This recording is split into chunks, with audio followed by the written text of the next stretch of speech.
It's time for Fibber, McGee, and Molly.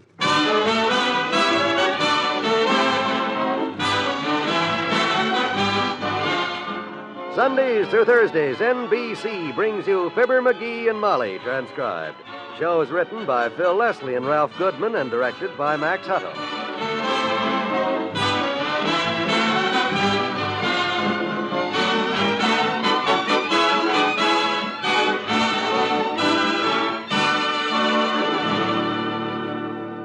Before we get into our story, let's listen with Molly as Fibber mumbles like this. Keep off the grass, watch out for children, no left turn, proceed with caution. Playing policeman, McGee? No, I'm counting up the signs I saw on my way downtown today. Between here and the Third National Bank, there must be 30 different signs telling you what to do and when to do it. Well, my favorite one is on the bus. In case of an emergency, break the glass and pull the handle. Wouldn't life be great stuff, Molly, if every time we had a problem hanging around, a little sign popped up telling us how to handle it? Well, I can think of some problems that a little planning ahead would take care of almost that easily. Like the one a mother faces if Dad dies unexpectedly while the youngsters are still growing up. That's when a Prudential Family Income Plan steps right in and gives her the help she needs when she needs it most. It's a good plan, all right. And it doesn't cost too much either because it provides that extra protection only during the years the children are growing up. This Family Income Plan of Prudential's provides the money you'd need for food, clothing, shelter, and school. The man that has the complete story on this Family Income Plan is your Prudential agent. Why don't you ask him to drop around and tell it to you?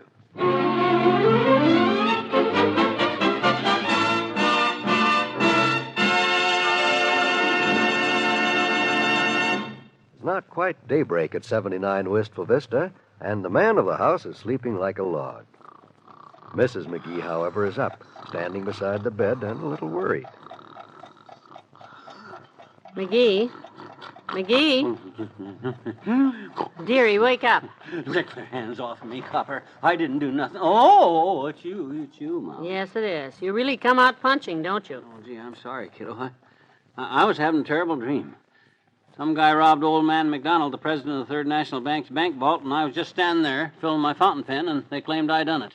Well, the reason I woke you... Yeah, but I didn't have anything to do with it, Molly. Honest, I didn't. I'm clean. You believe me, don't you? Sure. Yeah, sure, sweetheart. Relax. Mother believes you. But the reason I... Hey, what are you doing with your coat on? Over your bathrobe? You going out, kiddo? No. I went downstairs. Somebody was knocking. Knocking on our front door. Knocking on our front door? At this hour? Hey, what time is it? It's about 4:30. Well, of all the copper-bottom, nickel-plated crust, who was it? That's just it. I went down there and opened the door, and there was nobody there. And the streets were empty. Nobody around at all. Well, if there was nobody at the door, why did you go down there? I just told you I heard somebody knocking. Somebody in a big hurry from the sound of it. Ah, you must have imagined hearing it, kiddo. I know how them things are. I did not imagine it. I distinctly heard 6 or 7 sharp bangs on the door. Just a few minutes ago. Oh, I know what that was. You do? Yeah. You see, when old man McDonald said he robbed the vault officers, arrest him, I made a run for the door and they started shooting at me, real loud. And you being right there beside me, you probably heard... No, I guess that's not possible, is it? No. Well, then the only other possibility is obvious. You just imagined it, that's all. So come on back to bed and forget it. Well, I don't know, but there's no use staying up, I guess. And gee whiz, don't wake me up again till that alarm goes off at 8, will you? I got to latch onto that dream, get back to the bank, and clear myself with McDonald before 8 o'clock. If I got to worry about being shot at every time I go in to fill my fountain pen, I'll never go to sleep. I still say there was somebody at that door. This is the strangest thing.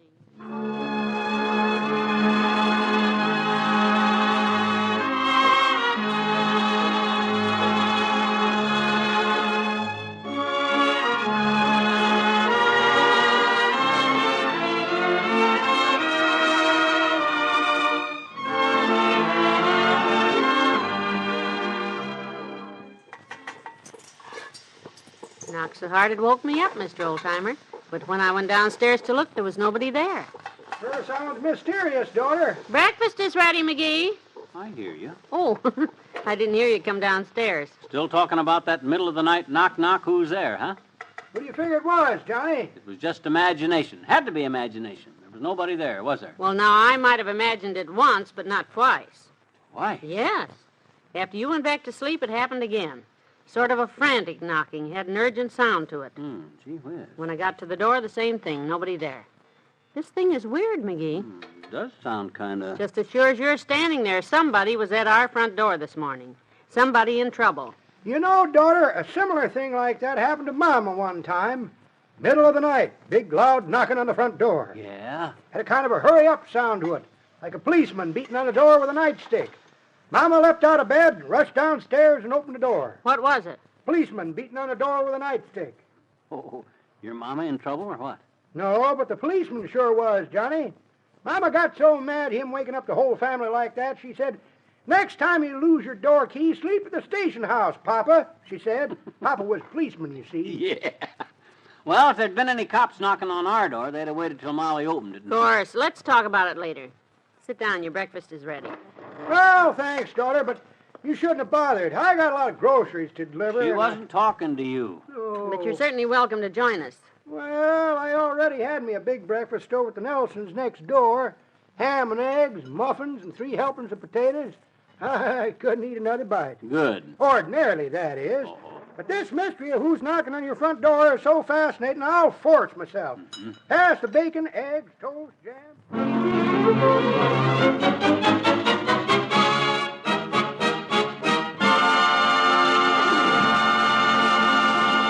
Back to Wistful Vista in a minute. Men, could this be you 4 years from today? A man skilled in a sort of technical knowledge that can pay him huge dividends the rest of his life. A man with the kind of experience that produces experts. A man with the confidence and advantages of world travel and a nation's respect and esteem.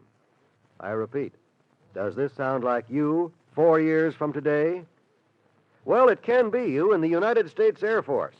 Yes, men, you'll go places faster as an airman in the United States Air Force. If you qualify, you'll receive the finest technical training from top experts of the country, and you'll earn while you learn. There are more than 400 different subjects in which you may train.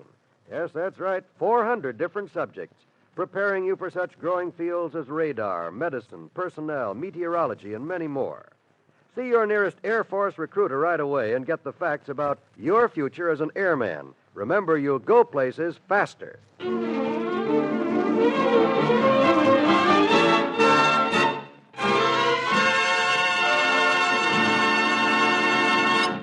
More coffee, anybody? Not me. No, thanks, daughter. You know, I've been sitting here thinking about that strange knocking on your door. And I've got me a theory, kids. You have? Yes, sir. Now, you take the sound of that knocking. Sound? Yeah, like that. Notice how fast that was? Kind of has a frantic sound to it. Kids, whoever that was in trouble. That's what I've been saying all along. Oh, that's where I heard it. Hey, wait a minute. Who did that? That noise just now. Was that you, Molly? No, wasn't it you? No. Well, don't look at me, kids. I did. Hey! What do you want? That's the way it sounded during the night. It's him, McGee, or her. Aha, so our phantom knocker is back, eh? Oh, don't use that word, Johnny, because there's another theory I've been trying not to think about. Ghosts. Oh, now that's silly. Oh, don't scoff, daughter. I've heard too many ghost stories not to know the facts. Facts? Ha! Ghosts my clavicle. I'll go see who it is and settle this whole thing once and for right now. Sounds just like the way the headless plowboy knocked on Judd Claiborne's door during the Civil War, daughter. Oh. Handed his head to Judd in a basket and says, "Take care of this for me. I'll be back for it later." He come back 2 years later and strangled Judd's whole family, but they'd mislaid his head and he Oh, was... hush. Listen. Ghosts? Ha! In broad daylight? That's the silliest. Yes? Who is it, McGee? Yeah, who is it? If it's a feller with a basket, don't take it. Well, that's funny. There's nobody here, Molly. No. Oh, dear. Nobody out on the street either. I looked. Well, I gotta go, daughter. Tell Johnny goodbye for me, and if that phantom knocker of his turns out to be the headless plowboy, I do mean goodbye. Well, if that isn't the silliest thing I've ever heard of. It sure is. Where's the old timer, kiddo? Ran out the back door. Aw, darn him anyhow. I was going to have him help me surround the house. There's some Weisenheimer that this is his idea of a joke, and when I get my hands on that guy... Hey, McGee, anybody home? Aha, I thought so. Doc Gamble, that king-size corny comic. Oh, McGee, I don't think Dr. Gamble would do Come that. in, fatso. That's who it was, all right. At 4 in the morning or 4:30, I don't think. He's been waiting to get even with me anyhow. Ever since April Fool's Day when I put ice water in his stethoscope. Oh, McGee, you didn't. Yes, he did, Molly. And you've been waiting to get even, haven't you? I have indeed, my boy. Uh-huh. But I think the pleasure I'll get out of the trouble you have now will more than repay me for my waiting. Aha, you see there, Molly? He's the one.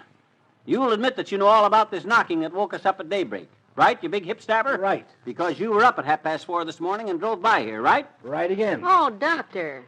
Well, Wally Wimple and I stopped in front of the house here around that time. Wallace Wimple. Oh, you children kill me. You mean Mr. Wimple actually helped you? Helped me? No, I was helping him. Huh? Yeah, Wimp's canary had an attack of asthma. You know how he loves birds. Well, he came after me, and we were going Hey, don't get off the subject, you big topic twister.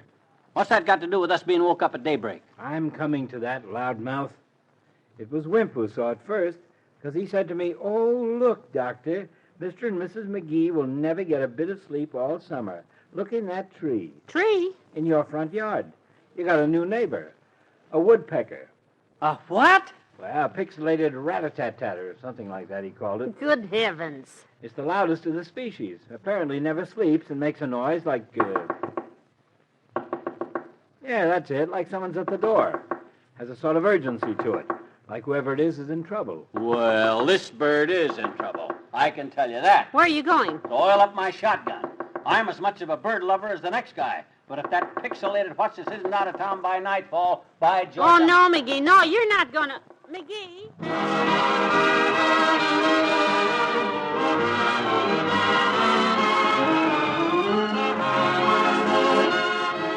Fibber and Molly will be right back. This coming weekend, monitor NBC for a new and exciting radio premiere. You'll soon find out that you've never heard a program such as Monitor. Starting this weekend, Monitor will be over 40 hours long, starting early Saturday mornings and running until late Sunday night. What is Monitor? It would be easier to describe the impact of a bullet, the gliss of a harp, the speed of sound.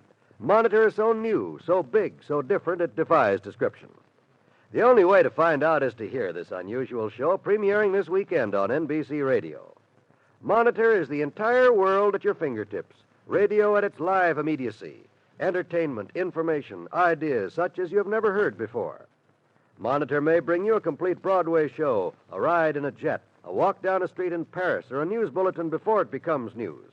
Be sure to hear Monitor this weekend, along with your old friends Fibber, McGee, and Molly, and the Great Gildersleeve. And remember, Monitor NBC.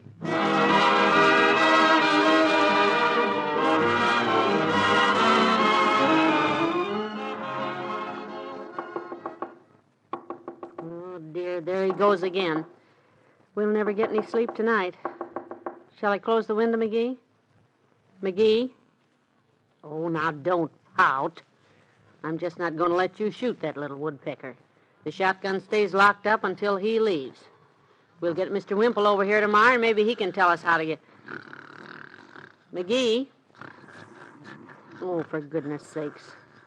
Sound asleep.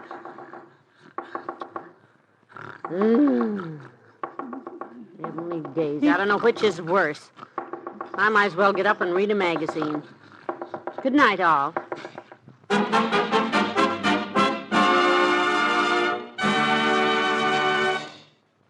Fibber, McGee, and Molly is an NBC Radio Network production transcribed, with Bill Thompson as the old-timer and Arthur Q. Bryan as Dr. Gamble.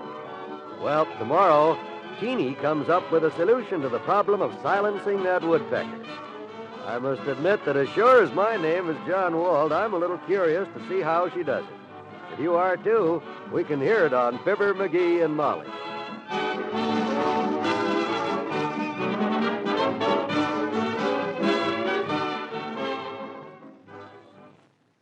Monitor takes you everywhere each weekend on NBC Radio.